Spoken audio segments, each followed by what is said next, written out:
You'd think hot dogs are made of meat, but in Asia, you might come across 7-cent hot dogs. These hot dogs are mostly made of starch. Today, we'll show you how to make these starch hot dogs. No frozen meat or scraps. Let's check it out.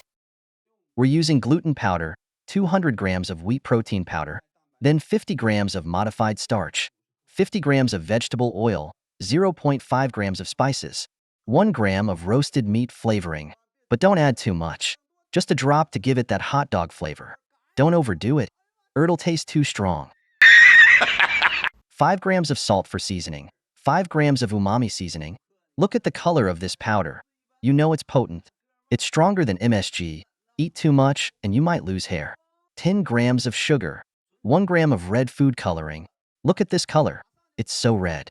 Once we mix it, it'll turn into a meat color. Then add 250 grams of water. Almost forgot. We need some tech here too. 5 grams of carrageenan. This is another key ingredient. Pour it all into a food processor and start mixing. Wow, this is great. Fill the sausage stuffer with the mix. Start stuffing the sausages. You need to use force because it's got the same elasticity as meat. Fill them to about 60% so they don't burst when cooking. Heat water to 90 degrees till it's steaming, then add the starch sausages. Simmer on low heat for 30 minutes. Don't use high heat or the hot dogs will burst.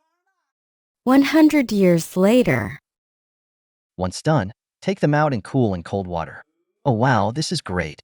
Now fry them on a hot plate. Oh wow, this is great. And there's no meat at all. This batch only has 70% tech because we haven't added phosphates and preservatives. That's how you make starch hot dogs. In reality, there are no purely starch hot dogs on the market because meat scraps and chicken skin are cheaper than protein powder. So manufacturers will mix in some cheap meat products. Overall, be careful. 7-cent hot dogs are definitely full of tech ingredients.